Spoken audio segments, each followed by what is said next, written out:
plus attendre, je vais donner la parole à nos intervenants. Donc Antoine Lemarchand, qui est PDG de Nature et Découverte, et Nicolas Rohr, fondateur de Fago.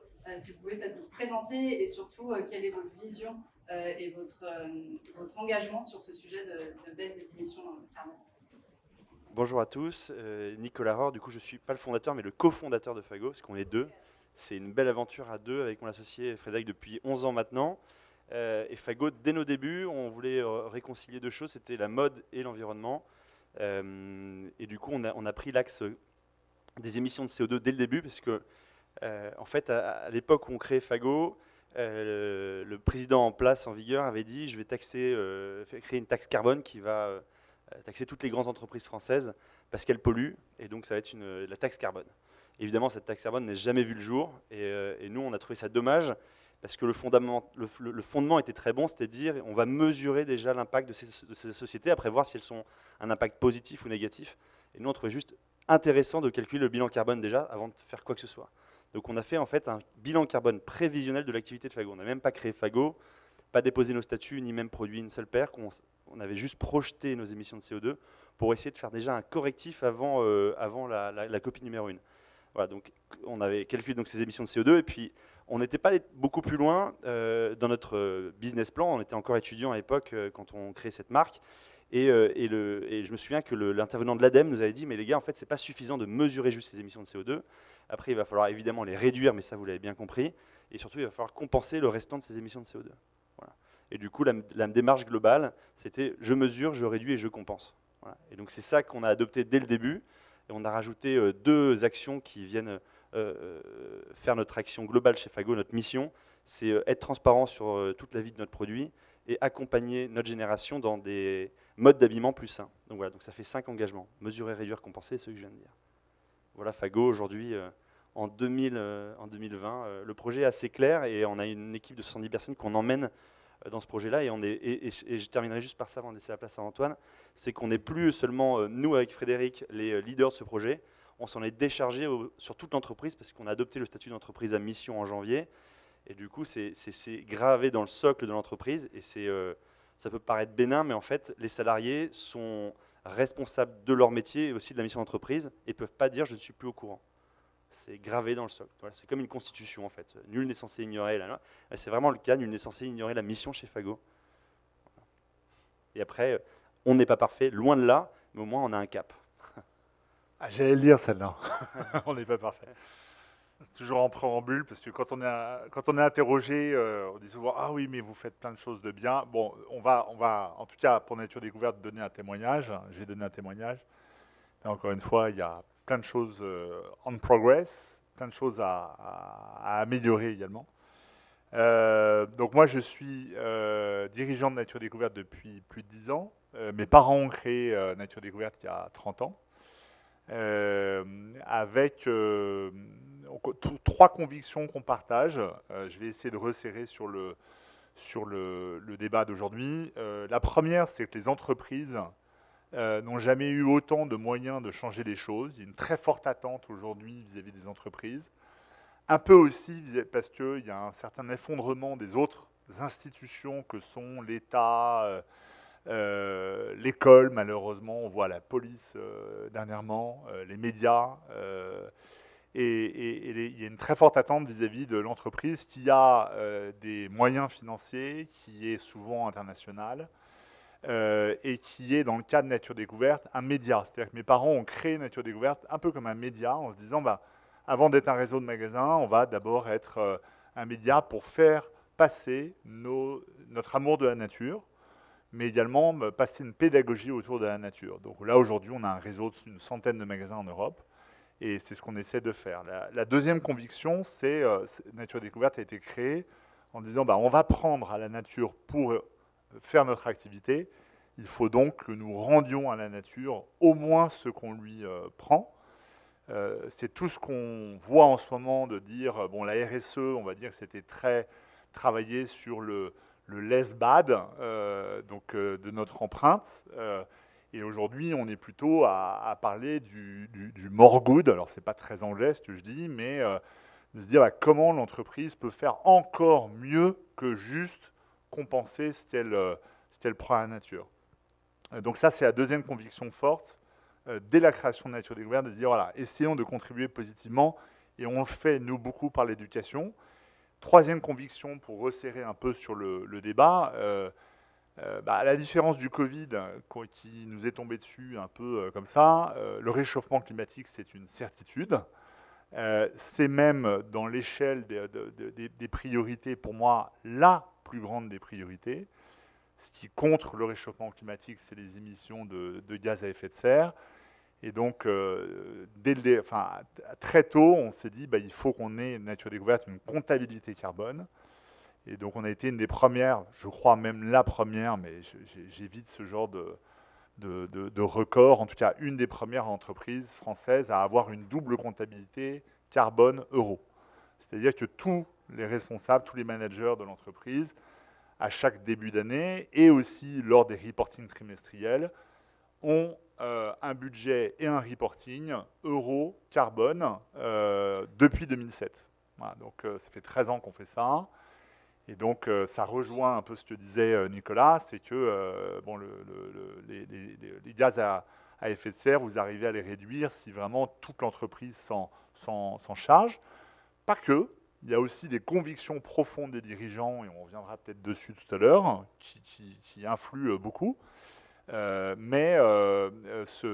démarche de diminuer notre empreinte carbone, elle s'est faite beaucoup grâce à ce qu'on appelle les réseaux verts dans nos magasins, c'est-à-dire un ambassadeur par magasin.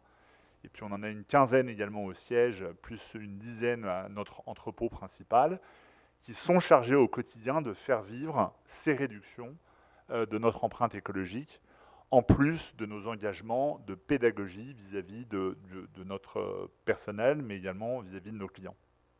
Voilà, je ne veux pas trop prendre sur la suite. Donc, ce que je vous propose, c'est de passer vraiment sur les actions concrètes. Nous, ce qui nous intéresse, c'est de voir, en tant qu'entreprise, sur ces sujets d'empreinte carbone, on a un peu parlé de certaines actions, et notamment chez Fago, le fait d'être dans les trois logiques, mesurer son empreinte, réduire et compenser.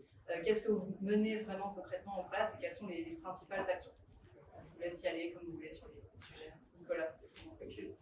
Alors quand on a démarré Fago, du coup, on a calculé notre bilan carbone déjà pour avoir cette photographie comme je l'ai expliqué. Un point qui me paraît très important, c'est que ce bilan carbone, pour moi, je ne l'exige pas très précis. C'est-à-dire que j'aime bien les arrondis parce que je voudrais me rendre compte des grandes masses. Je n'ai pas besoin de me dire que le transport, c'est 7,64. Si c'est 9 grossièrement, ça me va. Parce qu'en fait, le trait est là. Donc ça, c'est le premier point. C'est le bilan carbone, il faut passer du temps dessus, pas dans la précision, plutôt dans l'exactitude des sources d'informations. Donc je prends en l'occurrence, par exemple, un produit que je vais transporter. Je m'attelle vraiment à saccader tout le transport. Donc du coup, il a démarré par un peu de camion, ensuite du bateau, ensuite peut-être de la barge, ensuite du camion, etc. Donc ça, c'est précis. Mais après, je ne vais pas dans le kilométrage exact, parce que ça prendrait trop de temps. Voilà, donc c'est en fait des données exactes, mais pas les plus précises. Ça, c'est, je pense, le point de base. Et une fois qu'on a cette cartographie, nous, on avait été déjà complètement surpris. On pensait que le transport serait l'essentiel de nos émissions de CO2. En fait, non, c'était le produit. C'est-à-dire que le produit, c'était la constitution, donc le coton du produit, le caoutchouc, le nickel pour les œillets, etc., la boîte en carton. Donc ça, c'était 50% des émissions de CO2. Et le transport, seulement 11%. Là, ça fait prendre une réalité où nous, on nous disait, vous allez voir le transport, c'est ce qui va vous faire polluer le plus. En fait, ce n'était pas là qu'il fallait jouer rapidement. Donc finalement, c'était sur le produit, donc là où on aimait le plus, et c'est ça que nous a servi le bilan carbone. Donc la priorité 1, c'était le produit, 50% des émissions. Ensuite, le transport, donc 11%, mais le transport des équipes, c'était aussi 11%. C'est-à-dire que le transport de mes salariés plus mes allers-retours en usine, c'était la même chose que mes produits. Waouh! Donc déjà... ok, bon, en fait, on va acheter une pieuvre, on va renforcer nos abonnements Skype, on va essayer de se déplacer beaucoup moins. Et donc, les actions très concrètes, une fois qu'on a hiérarchisé, c'était de se dire, du coup, on va faire nous, en fait, on fait des plans quinquennaux, donc c'est tous les 5 ans, on mesure le bilan carbone tous les 5 ans, parce qu'on trouve que tous les ans, pour une petite boîte, c'était fastidieux. Et du coup, on met un plan, et 5 ans après, on vérifie qu'on ait bien réussi. Alors, maintenant qu'on est un peu plus nombreux, on va passer à 3 ans, là. Pour justement donner un peu de rythme plus soutenu. Mais du coup, dans les grandes actions qu'on a fait sur les 5 dernières années, 70% aujourd'hui de nos produits contiennent des matériaux recyclés. Ça, c'était le grand changement de paradigme. C'est qu'on a dit à tous nos fournisseurs, vous ne pouvez même plus me présenter une matière qui est neuve, qui a réutilisé les ressources fossiles de notre terre. Je veux, aujourd'hui, on jette 500 millions de vêtements par an, ne serait-ce qu'en France. Du coup, la matière première, elle existe. Maintenant, il faut qu'on mette toute la R&D possible dans le recyclage de cette matière première. Et habituer les clients à dire, le recyclé, c'est plus babos, c'est pas le Larzac, c'est pas un sac de pommes de terre. Non, ça peut être mode, parce qu'en fait, vous ne le verrez même pas. Et du coup, donc aujourd'hui, on fait donc, par exemple des t-shirts qui sont avec 40% de coton recyclé. Le client ne le voit même pas et ne le verra pas parce qu'il durera aussi longtemps qualitativement. Et c'est ça qui est important.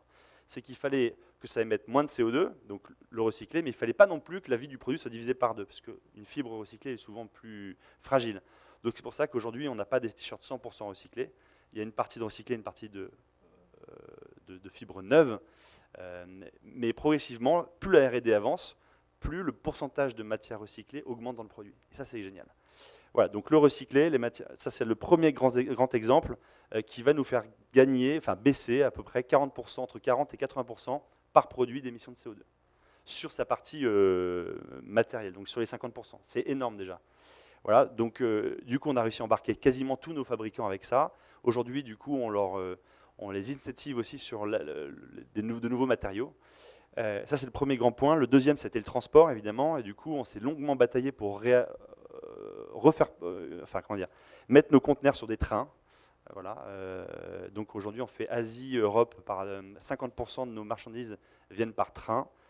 C'était un truc au début qui était très risqué, qui coûte plus cher, mais en fait qui est aussi beaucoup plus rapide. Donc c'est-à-dire que moi, je gagne de la flexibilité dans mes commandes, de l'ordre de 3 semaines. Ça me coûte 40% plus cher, mais in fine, j'ai émis 4 fois moins d'émissions de CO2 sur ce même poste. Je suis prêt à le prendre dans ma marge. Voilà. Il y a des sacrifices qu'on fait. Donc nous, il y a pas mal de sacrifices. On a, pour certains produits, augmenté un peu le prix de notre produit en disant, notre client, je pense qu'il est prêt à faire un effort aussi. Et d'autres, donc ça c'était pour le recycler, mais pour le transport, on l'a vraiment inclus pour nous. Troisième grande action, alors là c'est plus pour embarquer vraiment toutes les équipes. On a pris une décision à partir il y a déjà 1 an. Alors, je pense que Nature Découverte y est déjà depuis quelques années, mais nous c'est de dire, quand on va recruter quelqu'un, on va te recruter 50% des points qu'on va te donner pour te prendre une décision de te recruter sur ta capacité à réaliser ta mission, donc être un bon DAF ou être un bon commercial, et 50% sur ta capacité à réaliser la mission d'entreprise. Donc la mission de Fago, c'est engager notre génération contre le dérèglement climatique, avec les 5 points que j'avais nommés. Et du coup, c'est plus une question où je me souviens à l'entretien, les premiers entretiens, je disais, et du coup, notre cause, elle te sensibilise comment? Et puis les personnes me disaient, ah, j'aime beaucoup la manière dont vous plantez les arbres. Et moi, je prenais pour argent comptant, je disais, banco, c'est très bien, il m'a bien répondu. Alors maintenant, je vais plus loin. Je vais dire en entretien, ok, donc toi, tu vas être commercial chez nous. Sache que ton poste, c'est 5% des émissions de CO2 de Fago. Quels moyens concrets tu vas mettre dans ton périmètre l'année prochaine quand tu arrives pour réduire tes émissions de CO2? Et puis là, un commercial nous avait dit, moi, ça sera l'éco-conduite, donc je vais faire une formation. Je sais que je peux réduire de 25%. Ensuite, j'exigerai une voiture hybride. Oui, évidemment. Pas une Tesla. On a dit ça serait cool. Et ensuite, du coup, voilà. Donc, et ainsi de suite, des showrooms virtuels aussi de plus en plus. Au lieu de se déplacer dans plein de villes, les commerciaux maintenant louent des chambres d'hôtel et demandent aux clients de venir eux-mêmes, du coup, et en covoiturage. Donc, on organise des covoiturages. Voilà, donc il y a plein d'efforts. Et le dernier point aussi pour emmener du coup toutes les équipes une fois qu'elles sont recrutées, et ça c'est, on le fait maintenant, il y a 4 objectifs chaque année dans les EAD, et on demande qu'un des objectifs soit uniquement sur la réduction d'émissions de CO2. Un des 4 objectifs qui sera jugé, qui dépendra d'une prime, d'une montée de poste, etc. Et un exemple que je trouve génial, c'est mon responsable web qui m'a dit, en fait, déjà on va prendre ce qui dépense du CO2 aujourd'hui, c'est les boîtes mail. Donc, petit déjeuner organisé le lundi suivant, tuto pour réduire de 50% toutes les boîtes mail de chacun des salariés. Plus une campagne Facebook qu'on a fait, mailing, pour réduire les mails de tous nos clients et prospects. Voilà. Carton, du coup, on a réussi à baisser de plus de 50% de boîtes mail, plus les clients, et je sais plus, c'était l'équivalent en émissions de CO2 de 5000 paires de chaussures qu'on avait comme ça. Voilà. Donc, et c'est con, mais en fait, ce genre de petites idées, ou alors mon office manager me dit il n'y a plus un objet qui sera acheté chez Fago qui ne sera pas recyclé. Voilà. Donc du coup, vous vous démerderez. Aujourd'hui, j'ai un stylo Bic en carton. Bon, ok, il est moins bien, mais du coup, il est quand même recyclé. J'en prends plus soin qu'avant. Je fais gaffe de ne pas les garer, etc. Voilà. Donc c'est plein de petites décisions, une décision par personne, monitorée par le manager N+1. Voilà, dans les grandes...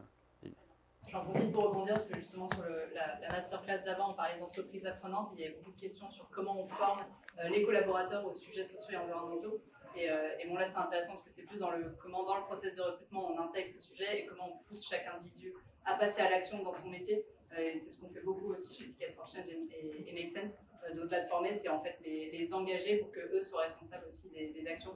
Et donc, on fait pas mal ça aussi avec les grands groupes pour engager les collaborateurs du grand groupe sur la mission de l'entreprise. J'ai 2 questions pour Nicolas avant de passer à Antoine. C'est quel outil avez-vous utilisé pour le bilan carbone? Est-ce que vous êtes accompagné et est-ce que vous avez fait une étude des coûts / qu'est-ce que ça vous a rapporté aujourd'hui en termes économiques, marketing, de vente? Alors, l'outil, c'est on travaille avec la Fondation Good Planet depuis nos débuts, qui utilise les données de l'ADEME pour faire ce bilan carbone. Donc nous, c'est scope 1 à 3. Depuis le début, ça, je pense que c'est aussi une distinction, c'est que je ne veux pas parler de 1, 2 ou 3, c'est l'ensemble pour moi qui est cohérent. Le 1, c'est un peu se dévoyer, quoi. C'est un peu vous voiler la face. Quand on dit je vais calculer que mes émissions scope 1, c'est fini, ça c'est 2015, quoi.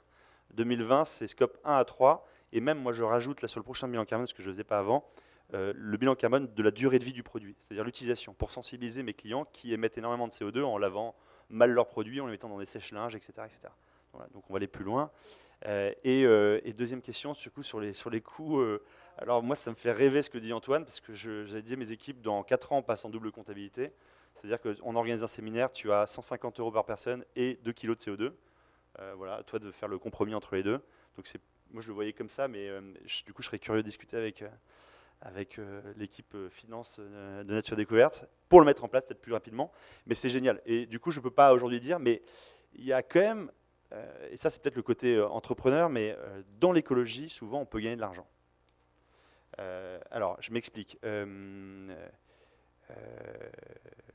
Déjà, par exemple, mes serveurs, le fait que je supprime des mails, je réduis les serveurs. Alors ça ne marche pas indirectement parce que je paye un abonnement Google, mais notamment, je peux réduire mes frais. Quand je mets du relamping en LED dans toutes mes boutiques, je dépense 5 fois moins en énergie électrique et du coup, j'ai gagné de l'argent. Quand j'installe des minuteurs dans mes réserves, c'est-à-dire que quand la porte se ferme, il y a un minuteur qui dit qu'au bout de 10 secondes, ça s'arrête. Je gagne de l'argent aussi sur l'énergie. Enercop, aujourd'hui, je paye seulement 5% plus cher que l'énergie classique. Donc, il y a des moyens de gagner. On dépense aussi plus sur certaines choses. Par exemple, le recyclé dans le vêtement. Chez nous, c'est plus 20% un matériel recyclé par rapport à un matériel non recyclé. Voilà. Bon. Donc, c'est pas exact. C'est juste que comme on a un cap, et en plus, on peut se permettre de faire aussi un peu... voilà. Donc, c'est rien encore très précis, malheureusement. Merci beaucoup. Antoine, on te laisse la parole peut-être pour nous parler des actions menées chez Nature et Découverte et si vous avez quelque chose à ajouter aussi sur cette question de coût économique / qu'est-ce que ça vous rapporte. Je ne sais pas effectivement si avec le bilan et la mesure que vous menez en interne, vous avez plus de précision sur ces sujets ou pas encore. Alors, je vais essayer de répondre à ça. En fait, alors, là où on est très différent avec Fago et Nicolas, c'est que nous ne sommes pas une marque. On est une marque et en même temps, on est un commerce, un concept. Et nous fédérons des marques chez nous. Nous avons 680 fournisseurs et on a à peu près 5000 références chez nous. Donc en fait, c'est beaucoup plus complexe de faire, par exemple, le scope 3 en entier. Parce que ça veut dire qu'il faut que je me mette en contact avec 680 fournisseurs et que je leur dise, raconte-moi les matériaux que tu utilises, ton dégagement de CO2, le cycle de vie de ton produit, l'utilisation du produit par tes clients. Et on pourrait presque faire ça full time, quoi. À la limite, on en oublierait notre métier.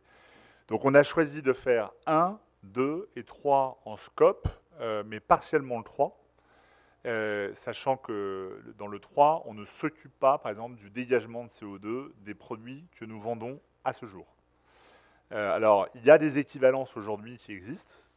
Il y a par exemple une équivalence monétaire actuellement, qui est une méthode sur laquelle on travaille, mais on n'est pas totalement à l'aise avec le truc. Grosso modo, c'est de dire plus ça coûte cher, plus ça dégage du CO2. Bon, vous comprenez comme moi que c'est un peu bancal en raisonnement. Donc on va essayer de trouver d'autres méthodes qui permettent d'extrapoler, et notamment une des pistes, c'est de travailler beaucoup plus avec des bases de données partagées, et je pense que c'est l'avenir, pour que ces bases soient justement agrémentées par des fabricants, pour que justement des retailers, eux, puissent mieux mesurer l'empreinte CO2. Donc on mesure très bien 1, 2 et partiellement 3. Partiellement 3, c'est quoi? C'est fret amont-aval, déplacement des personnes qui viennent nous voir. Donc toutes les personnes qui viennent à nos sièges sont comptabilisées. Les emballages également. Et tout ce qui est publication. Alors par exemple, alors je vais venir sur des petites anecdotes après, mais grosso modo, ce qui nous a permis de plus gagner, c'est vraiment, évidemment, plein de petites actions, et notamment la mobilisation de tout le monde autour de la compta carbone. Et le jour où on a dit, par exemple, qu'un tiers de la prime des gens du comité de direction, dont moi-même, c'est lié au carbone, ça marche pas mal. Donc un tiers, c'est pas rien, et les primes peuvent être sympas dans notre métier. Les salaires sont bas, mais les variables sont hauts. C'est un peu dans le commerce, c'est souvent la règle. Et c'est clair qu'on peut verser, par exemple, des primes liées au CO2, même si les résultats n'ont pas été bons. Là, par exemple, cette année, je pense qu'on va être plutôt bon en CO2, surtout avec un confinement de 2 mois et demi. Donc, je m'apprête à donner des primes, y compris à moi-même, à tout mon COMEX. Par contre, au niveau du chiffre et de l'EBITDA, je pense que ça va être un petit peu plus dur. Bon, nous, on fait beaucoup de notre résultat à Noël, on verra ce que ça donne. Donc, mobiliser tout le monde, plein de petites actions, avoir cette comptabilité, c'est clair que ça rapporte beaucoup. Maintenant, si j'essaie de répondre sur les grandes pistes, dans le scope 1 et 2, on a un entrepôt qu'on a passé en biogaz, et ça a énormément changé les choses. Donc biogaz, c'est vraiment la méthanisation de déchets, de déchets notamment agricoles. Et donc on achète ce gaz, et c'est un peu le principe, vous savez, de l'électricité renouvelable, et on revend en fait ce biogaz à des opérateurs. Donc ça a très très bien fonctionné. Tu parlais des relampings, c'est énorme. Là, on a dépensé 400 000 € à peu près en relamping sur tous nos magasins, sur un programme de 3 ans. Ça a permis, alors là, on a fini ce programme de relamping, mais déjà, on a à peu près 18-20% de baisse de consommation d'électricité.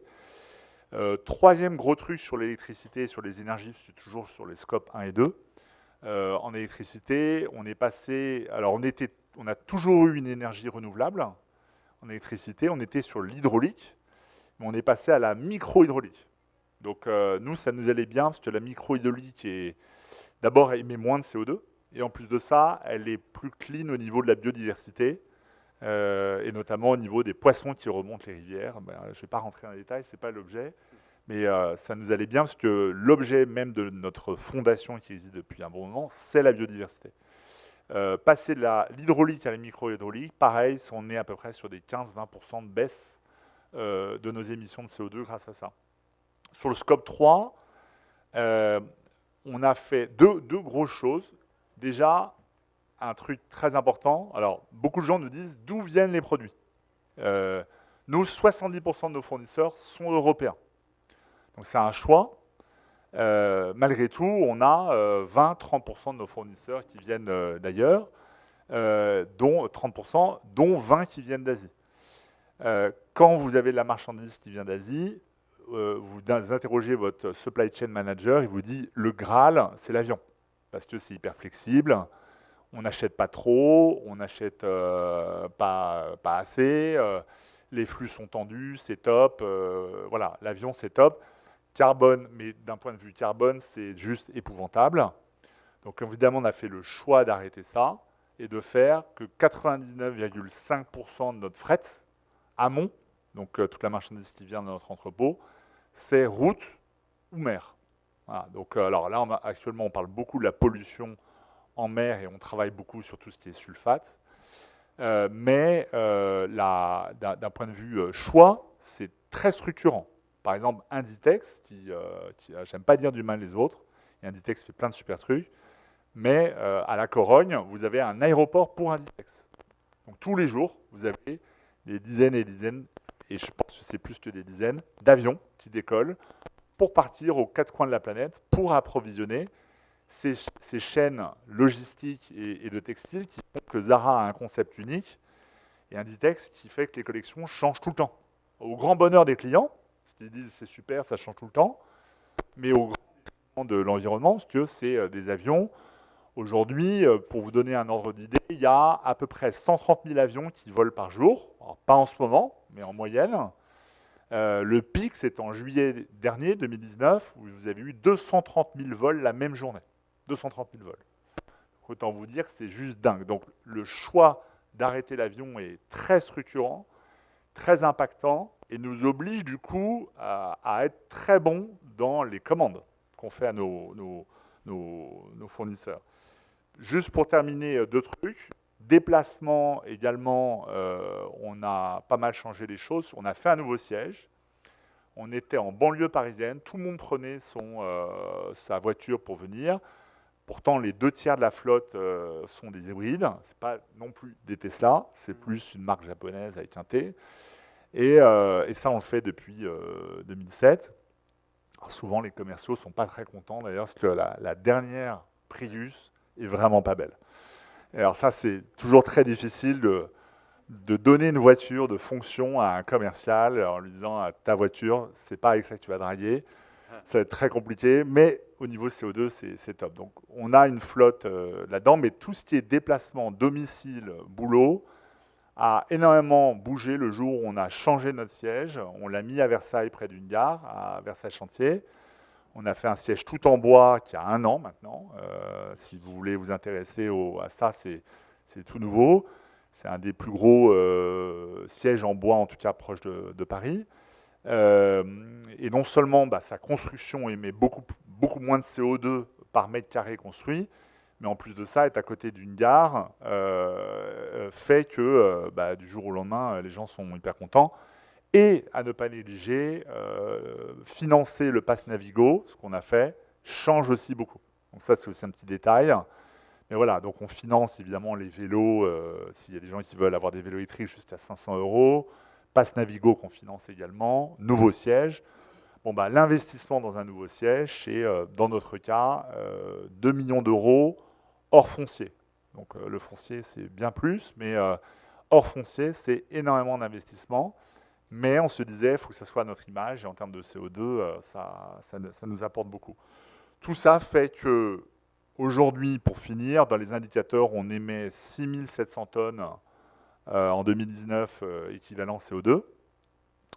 Et notre challenge, en fait, c'est toujours d'avoir un minimum de points d'écart entre notre chiffre d'affaires, l'évolution de notre chiffre d'affaires, et l'évolution de notre CO2. Donc non seulement notre CO2 a tendance à baisser en données brutes, mais même en relatif, puisque même en faisant de la croissance, on arrive à baisser et on essaye d'avoir toujours 5 points d'écart. Alors en 2019, on a fait beaucoup mieux que 5 points d'écart entre la croissance de notre chiffre d'affaires et la croissance de nos émissions de CO2. En 2019, on a eu 18 points d'écart. Donc là, on était très contents. Beaucoup, notamment grâce à ce déménagement de siège. Alors, on ne peut pas en faire tous les jours, on ne peut pas dépenser 2 millions tout le temps, mais le choix d'un siège près d'une gare et le financement de pass, c'est loin d'être négligeable. Voilà. Je n'ai pas répondu à votre question, mais il y aura peut-être d'autres. La dernière question. On est déjà un peu en retard, mais c'est tellement intéressant que je n'arrive pas à vous couper.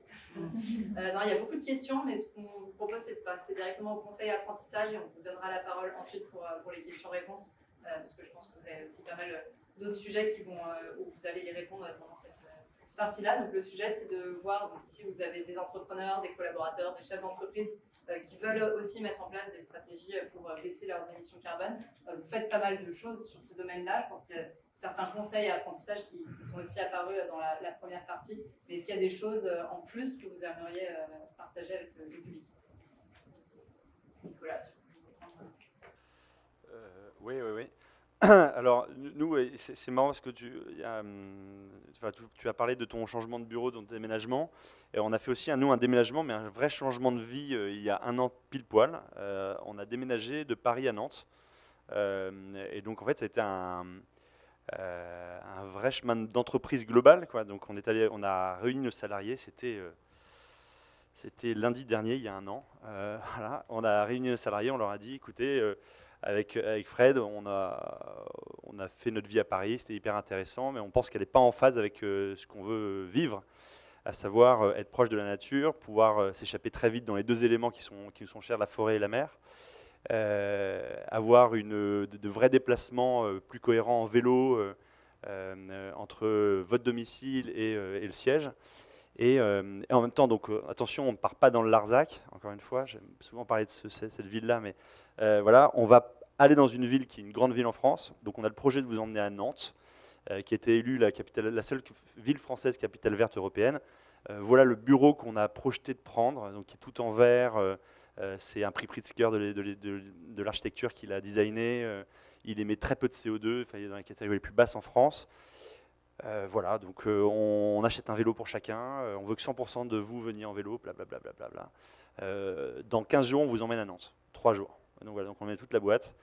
On a eu un super premier jour, ensuite 2 jours de pluie, merde. Donc un peu dur de coup de vendre bien le projet, mais après donc ça a été un peu au forceps d'aller les accompagner en disant ceux qui veulent nous suivre, et on a emmené les 3/4 de la boîte du coup de Paris à Nantes. Voilà. Alors aujourd'hui, un an plus tard, donc c'est toujours sympa de faire un petit bilan. Ça a renforcé encore plus l'état d'esprit de la boîte. Tous les mercredis, il y a une balade en vélo qui est organisée vers une des forêts, Fago. On a 4 forêts à moins d'une heure en vélo autour de Nantes. Voilà, donc on peut y aller les voir, etc. Il y a 100% de nos salariés qui viennent en vélo au bureau. On a mis en place un tri, non plus avec la mairie, mais on a 5 poubelles. On a enlevé les poubelles individuelles de bureau. Enfin, voilà, on est allé beaucoup plus loin sur tout, parce qu'en fait, on a un peu fait un refresh. C'est assez intéressant, je trouve, le refresh de temps en temps, c'est de dire nouveau lieu, nouvelles règles, quoi. Et là, c'était nouvelle vie en plus. Voilà. Un an plus tard, on est assez heureux. Moi, j'ai encore plus de plaisir à venir à Paris, du coup, parce que j'ai l'impression d'être un peu en vacances ici. Et quand je repars, j'ai l'impression de repartir en vacances chez moi. Ah ouais, je suis tout le temps en vacances, du coup. Comment? Alors non, le conseil, c'est d'être en phase avec ce qu'on veut vivre. Et nous, on a mis du temps à le comprendre, que Paris ne serait plus la ville qui nous apporterait ça. Voilà. Mais ce qui a été super pour le démarrage, quand on a besoin de rencontrer 10 000 personnes, quand on a besoin de se construire, etc. Alors aujourd'hui on sait un peu plus où on va, on a trouvé notre voie. Voilà, donc un an plus tard, on vous recommuniquera dans 2 ans où on en est. Mais voilà. Et aujourd'hui, il y avait quand même une contrainte et je termine avec ça, mais donc il va être en phase jusqu'au bout, mais nous on avait quand même cette contrainte de garder toujours la tendance avec le lieu, quoi. Et Nantes n'est pas non plus une capitale de la mode, donc il faut réussir à bien garder en tête, c'est un peu notre mission aujourd'hui en plus. Voilà. Mais donc voilà, donc la maxime, c'est un peu, on veut être jusqu'au boutiste dans notre mission entreprise. Essayez en tout cas de l'être. Oui, un petit apport très rapide. Deux petits apports. La première chose, c'est que je pense qu'on est 2 entreprises, mais il y a plein d'entreprises en France qui sont en train de se bouger pour ça, qui sont fédérées sous forme de club ou de think tank ou de do tank et qui sont sponsors de cet événement. Moi, je suis aussi coprésident d'une association qui s'appelle Entreprises et Progrès, pareil, qui fédère justement des gens, des entreprises activistes qui veulent montrer que, bon, maintenant on arrête le blablabla, parce qu'en fait, beaucoup de gens parlent du carbone, mais on voit que les manifestations de jeunes, en tout cas moins jeunes, enfin plus jeunes que moi, c'est des actions maintenant. Voilà. Qu'est-ce que concrètement vous faites? Moi, je suis aperçu longtemps qu'en allant prendre un micro et en racontant la vie de Nature Découverte, ça n'avait pas beaucoup d'impact. Les gens disaient, ouais, bah, c'est super, ouais, mais vous êtes riche, ouais, vous, c'est votre ADN, vous, bon, bref. Et donc, ce qui me plaît ici, cet événement, avec Nicolas et tout, c'est justement d'essayer de fédérer un maximum d'entreprises. Et je pense qu'il faut être très fier en Europe et aussi, surtout en France, d'avoir ce tissu d'entreprises qui s'engagent. Voilà, moi, je voyage pas mal dans le monde. Et en fait, à chaque fois, je rentre en France et en Europe, et je suis vraiment un Européen convaincu et converti. Et je me dis, mais c'est... Certes, il y a des lacunes avec l'Europe et la France et nos politiques et tout, mais malgré tout, ça avance, trop lentement, mais ça avance sur ce que l'on fait, et il faut célébrer ça. Et la transition, juste sur la deuxième idée, c'est que célébrer ça, c'est aussi que nos clients acceptent parfois de payer un peu plus cher les prix. Et ça, c'est toujours le truc qui grince, où il y a une différence entre les sondages où les gens disent ouais, bah ouais, bien sûr, moi je vais payer 15, 20, 50% de plus si c'est socialement responsable, machin, l'environnement, le CO2, Bicorp, voilà. Puis la réalité, c'est quand les tomates sont moins chères à l'Intermarché par espagnole ou française, bah, on sait qui a gagné. Et le message, c'est que bah, il faut arriver, en plus de nos mesures, de nos labels, etc., à convaincre nos clients qu'il faut parfois payer un petit peu plus cher. Nicolas, tu disais que tu absorbais des choses dans ta marge. Nature Découverte en absorbe aussi beaucoup. On pourrait faire des résultats nets bien meilleurs. Malgré tout, il faut aussi que ça suive. Voilà. Nous, par exemple, tous nos doudous sont en coton bio. C'est un choix. Le coton bio, ça vaut un peu plus cher que le coton non bio. Et même s'il se détériore un petit peu. Bah, ça, comment on arrive à faire cette pédagogie On avait l'adage de fin du monde, fin du mois, même combat. Bah, moi, je me dis, bah, c'est pas évident, quoi. C'est pas évident de faire que fin du monde, fin du mois, même combat, parce que, en fait, le pouvoir d'achat, oui, peut prendre peut-être un petit coup si on achète plus responsable. Mais la leçon, c'est surtout des choix qu'on doit faire. Des choix d'acheter moins mais mieux, d'arrêter d'acheter plein de conneries. Quand je vois, par exemple, le taux d'abonnement à la télévision à péage, alors beaucoup d'entre vous, moi aussi, et je suis le premier à être imparfait là-dedans, donc j'essaie de me soigner, mais des réseaux comme ça, qui sont des Netflix, des Disney, etc., sont très émetteurs de CO2, coûtent de l'argent mensuellement. Il y a plein d'abonnements maintenant, tout le business de l'abonnement est indolore pour les budgets, mais malgré tout, prend du pouvoir d'achat qu'on pourrait dépenser mieux, faire des choix meilleurs et parfois donc payer un peu plus cher pour des choses qui sont responsables. Et donc valorisons justement ces entreprises qui s'engagent. Parce que la grande question qui se pose, qu'on me pose tout le temps, c'est « Ok, tout ça c'est bien beau, mais en fait, à la fin, est-ce que ça rapporte un peu, quoi au-delà de ton ego, au-delà de l'ego, de la fierté de tes collaborateurs, est-ce que en bas du compte de résultat, ça rapporte un petit peu, ou en fait, le cimetière des gentilles entreprises qui ont fait du carbone, tout ça, est plein justement de ces entreprises, mais qui malheureusement n'ont pas assez de clients pour soutenir ces belles idées.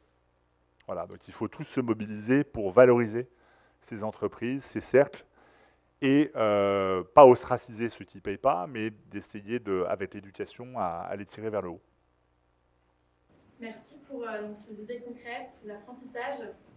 On va se donner du temps pour répondre à vos questions, et on a un public qui veut vous challenger aujourd'hui. Donc on en profite. Donc une question qui est plébiscitée, c'est notamment le fait que vous êtes tous les deux donc, dans une entreprise qui vise à vendre des produits et donc pousse les gens à consommer.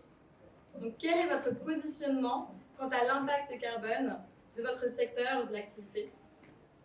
Et une question spécifiquement pour Nicolas, c'est le fait que vous continuez à fabriquer en Asie et pourquoi pas en Europe. Ouais. Okay. Très bonne question. Les deux sont très bonnes. Hein.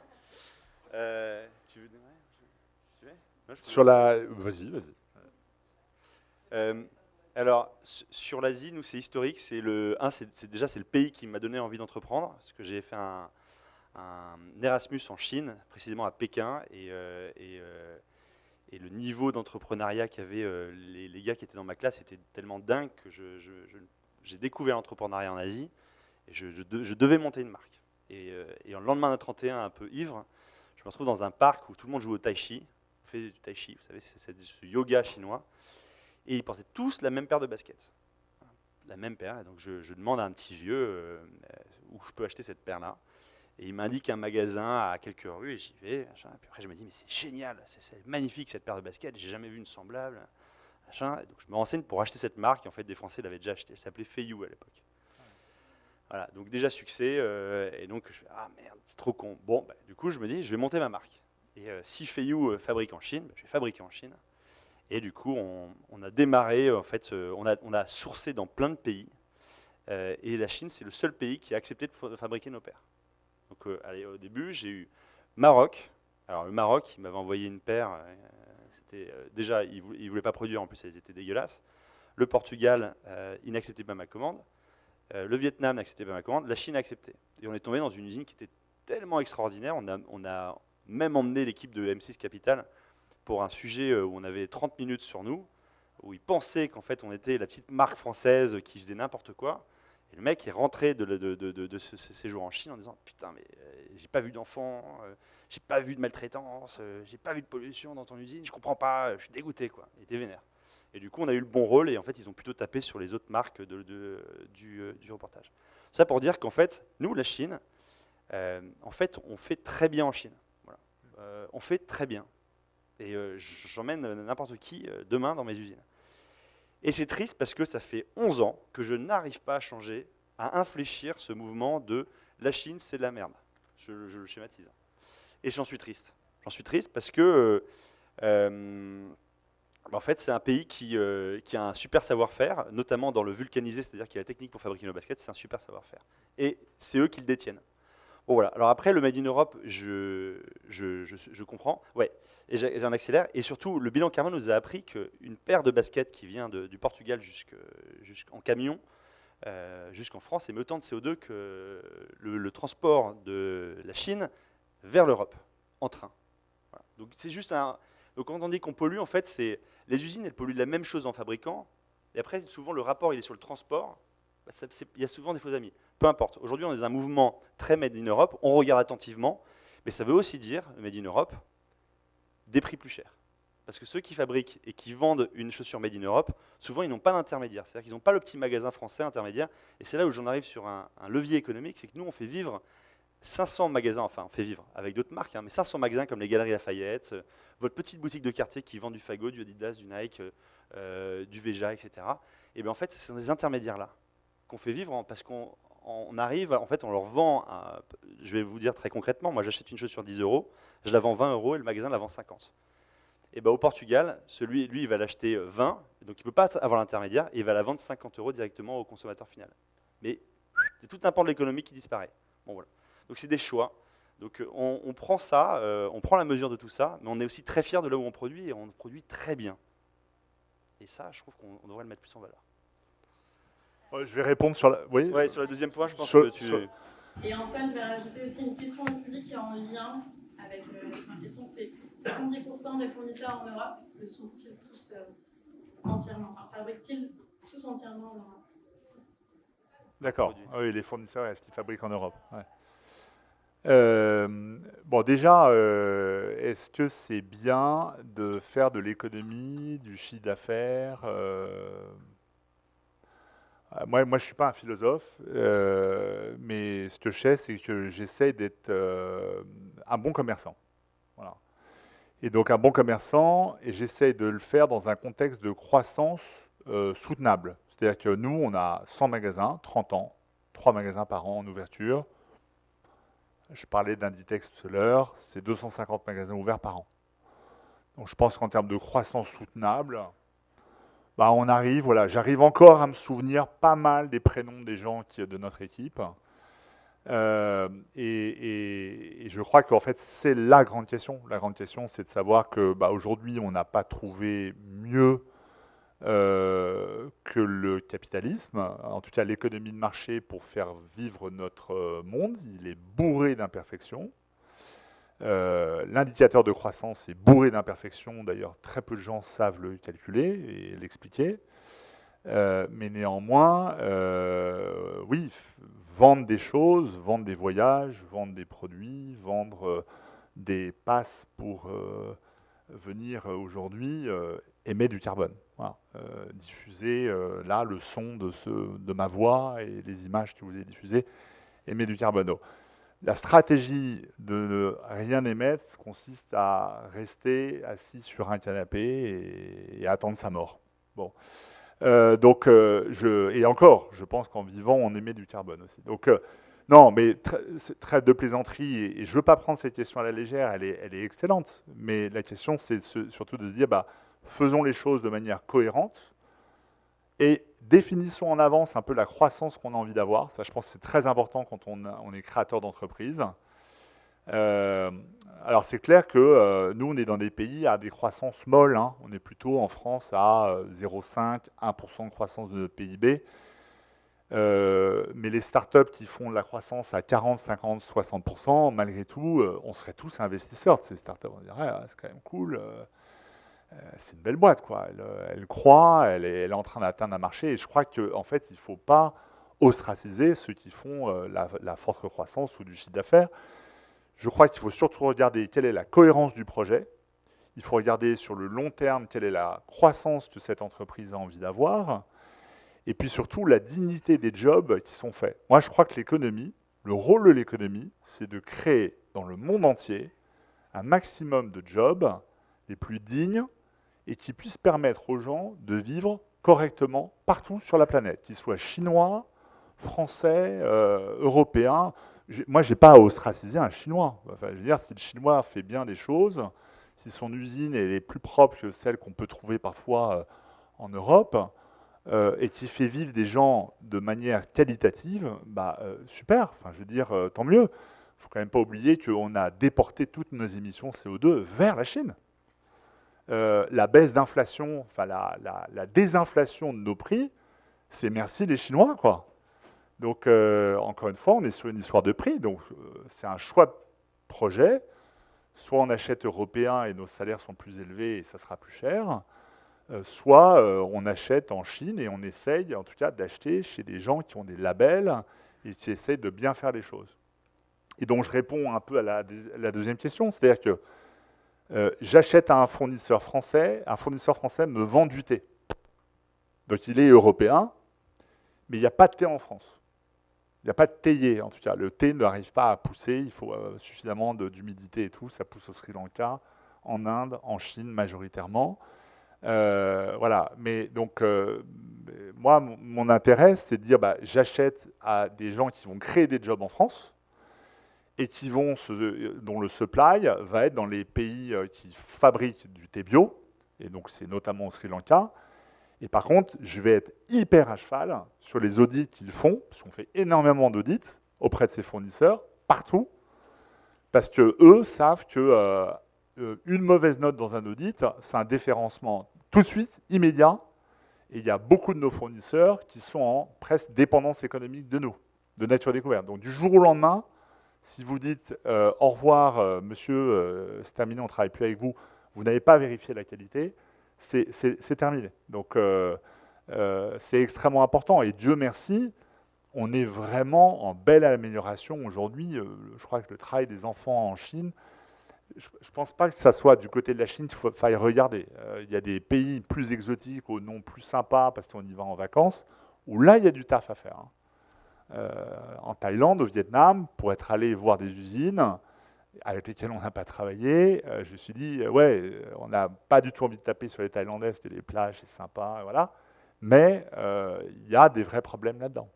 Il n'y a pas de label, les contrôles sont très compliqués à faire là-bas. Donc, voilà. Donc, moi, je travaille avec pas mal de fournisseurs, mais la plupart de ces fournisseurs font les 80% de notre business. et on les audite tout le temps, et ils savent que si demain il y a un problème avec Nature Découverte, ils peuvent du jour au lendemain mettre la clé sous la porte, perdre leur réputation, faire perdre la réputation de Nature Découverte, et Dieu merci, jusqu'à aujourd'hui, on n'a pas eu à avoir de problème de réputation au bout de 30 ans. Je vais prendre 30 secondes, mais très intéressant sur le sujet. On sonne des marques, dont des commerçants, et on incite à vendre, du coup à émettre plus de CO2, et on incite à la consommation. C'est vrai, mais on est le problème, mais on est aussi la solution. Et la solution, elle vient dans les usages. Et du coup, c'est pour ça qu'on a pris ensemble part à un collectif qu'on a créé en octobre dernier pour le Black Friday, en disant qu'on ne ferait pas le Black Friday. Et du coup, on a monté un collectif qui a rassemblé plus de 700 marques françaises pour dire ensemble, nous ne ferons pas le Black Friday, parce que, en fait, le Black Friday crée un goulot d'étranglement en vous pressant dans le besoin, quoi. Ça vous crée un besoin artificiel. Il faut acheter maintenant, parce que pendant 2 jours, les prix sont barrés à moins 50%. Dépêche-toi, dépêche-toi, dépêche-toi. Et 2 jours plus tard, ça remonte. Donc on crée, voilà. Et donc l'idée, moins mais mieux. Voilà. Donc on est là un problème, mais on est aussi des solutions. Et les solutions, elles viennent de nos clients, de nos salariés, qui nous aident à s'améliorer tous les jours. Merci à vous deux pour ces éclairages, la réponse à ces questions. Et merci à vous, public, pour ces questions très pertinentes. Il en reste encore beaucoup. On n'a pas le temps de les traiter aujourd'hui. Mais on va quand même se donner un temps, au moins 3 minutes maintenant, pour ancrer tout ce que vous venez d'apprendre. Donc, je vous invite à retourner sur Klaxoon et répondre à la question suivante. Que souhaiteriez-vous mettre en place concrètement dans votre entreprise? Après avoir entendu autant d'actions, ces discours très inspirants, qu'est-ce que vous souhaiteriez vraiment mettre en place?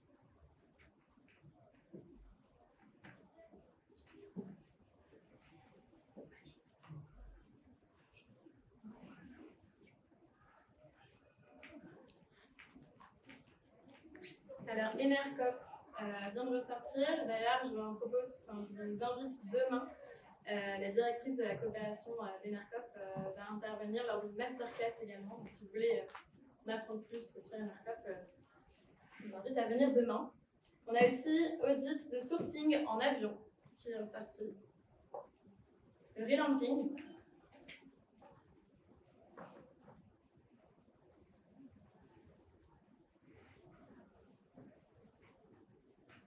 L'implication des salariés dès l'entretien d'embauche.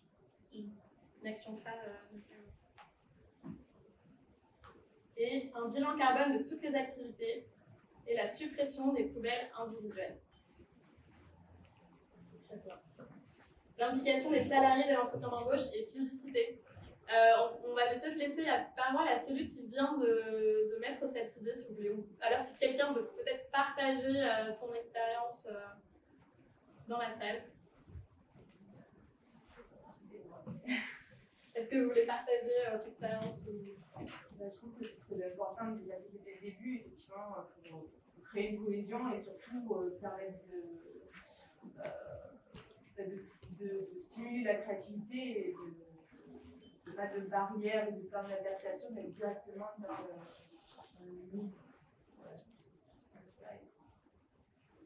Merci beaucoup. Eh bien, on va se quitter sur cette très belle idée. Je vous remercie encore, vous public et vos intervenants.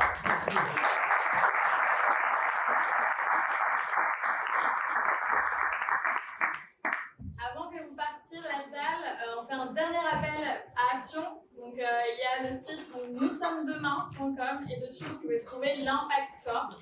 Et vous pouvez devenir bêta-testeur de cet impact score.